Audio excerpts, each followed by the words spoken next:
Welcome to the Port Navigation Lecture. In this lecture, we'll cover how to navigate and make sense of the port screen, which is your primary means of interacting with the game. We'll cover what each of the components in the port are, what they do, and how to use them effectively.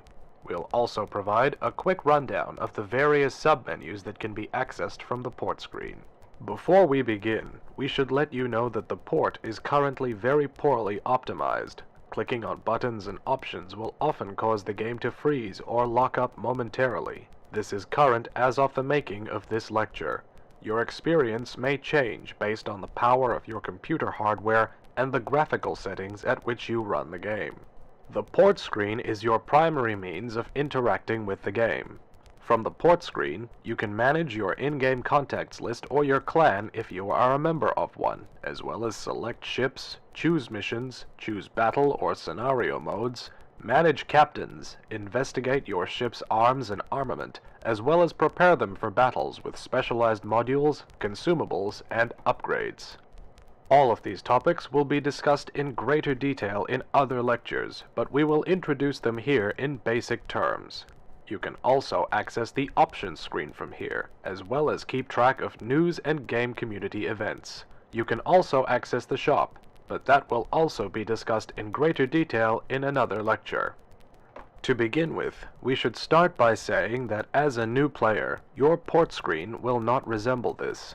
This is the port screen of an experienced player who has participated in the game for a long period of time.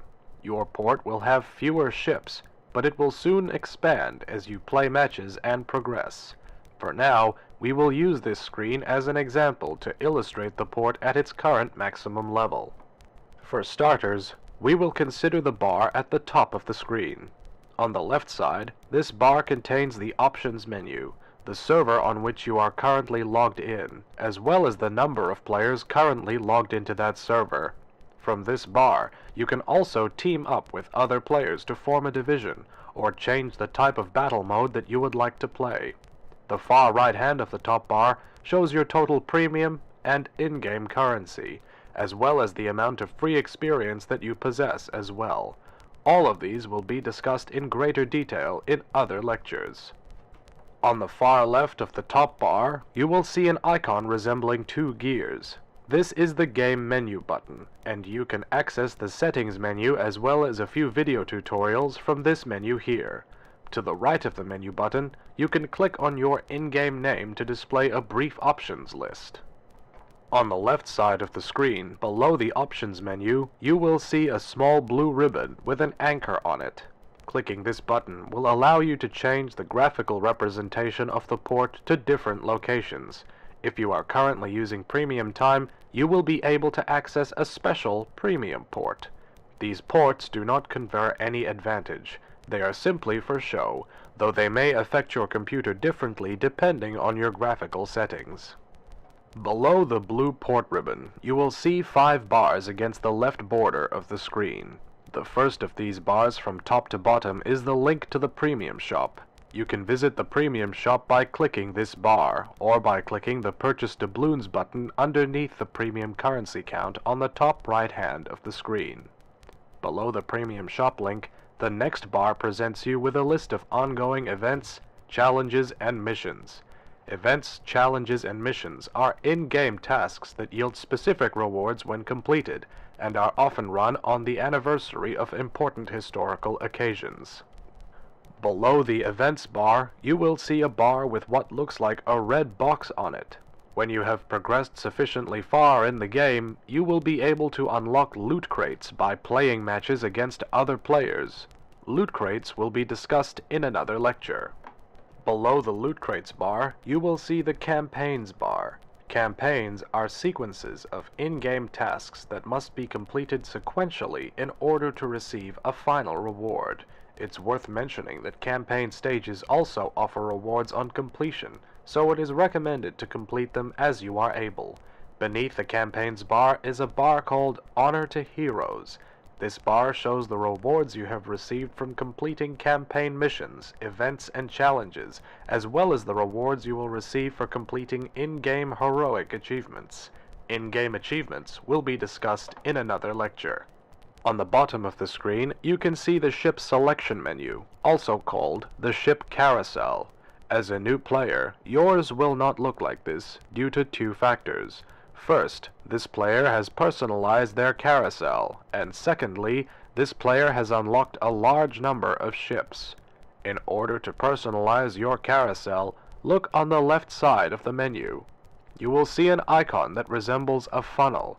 Clicking this will open a menu that will allow you to sort your ship carousel by specific parameters, such as by nation, ship tier, premium or non-premium ships, elite and non-elite ships, and those with and without captains. You can also sort your ships by class, by nation, or by those most recently used in battle. On the right side of the carousel, you will see an icon that resembles a pair of gears. Clicking this icon will open the Additional Content menu, which allows you to enable or disable unique ship exteriors in matches. The ships will still have their unique parameters, but will resemble their equivalent ships from within the game. If, like this player, you have a large number of ships, you can move the carousel left or right by clicking and holding the left mouse button and then dragging the mouse to the left or the right. Alternatively, you can simply click on the left or right arrows to move the carousel as well. Beneath the ship carousel, you will see an orange box with 3 white dots inside it. This is the social menu. Clicking on this box will allow you to view your contacts as well as any channels you may be a part of. Channels are group chat rooms dedicated to specific topics such as finding other players for divisions, off-topic discussion, or for asking for help. If you are a part of a channel, it will be displayed to the right of this box, and you can select it by clicking on it. The number next to the name of the channel is the number of messages that have been sent since you last opened the window. At the very bottom right of the screen, there are two things: a clock which displays your local time, and a button with a lowercase I on it. Clicking this button will allow you to view the results of past battles as well as notifications for the current play session. The right-hand side of the port screen shows the information about the ship that you have selected from within the carousel. This box will display the name of the ship, its tier, and the amount of experience currently assigned to that ship. The status of the ship's captain is also displayed. You can also inspect the selected ship's armor layout, or examine the ship's specific parameters such as its main battery armament or anti-air complement. Ship parameters will be discussed in greater detail in other lectures. Below the division, battle mode, and battle buttons on the top of the screen, you will see 5 buttons. This player has 6 buttons because this player is a member of a clan, an in-game group of players identifiable by their clan name in square brackets. You will not be a member of a clan when you first start the game, so disregard this option. Currently, you will see that we are in the Port menu. Clicking on the Modules button next to the Port button will change the information available. In the Modules view, the information on the left side of the port screen has changed.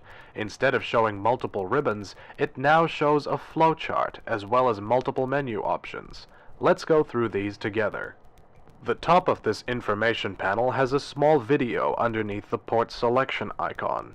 This video is a brief tutorial of how modules work and how to acquire and add them to your currently selected ship. To the right of this video icon, there is a link to the tech tree, where you may view the complete collection of ships belonging to a nation. Navigation through the tech tree is covered in a separate lecture, so for now, return to the module screen by clicking the button on the top bar. Beneath the video and tech tree link, you can find the module information for the currently selected ship. Let's go through this now.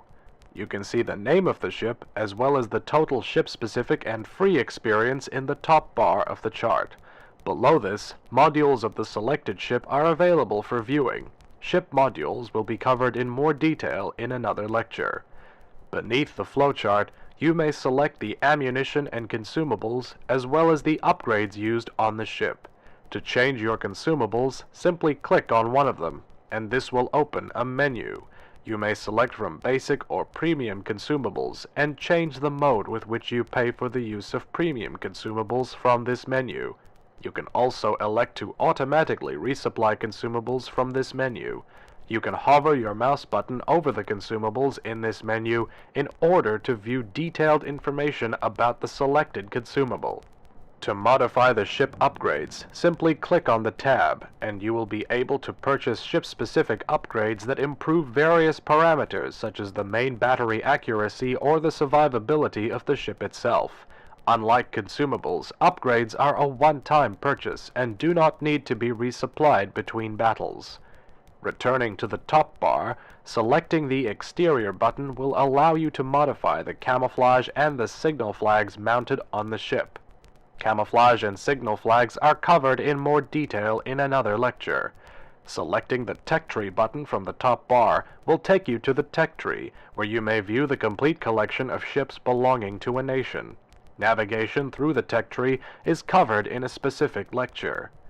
Selecting the Profile button from the top bar will allow you to view your in-game record of the number of battles fought, victories achieved, as well as the number of heroic achievements you have received, as well as other information. Profile and statistics will be examined in a later lecture. Above these buttons, you also have the buttons for creating a division and selecting the type of battle mode you would like to play. New players are restricted to playing co-op battles against bot opponents and are allowed to play against real-world players as they progress. This completes the orientation to the port screen. We hope that you have found this information useful and that you are better acquainted with the port. Feel free to join us for subsequent lectures, but for now, thank you.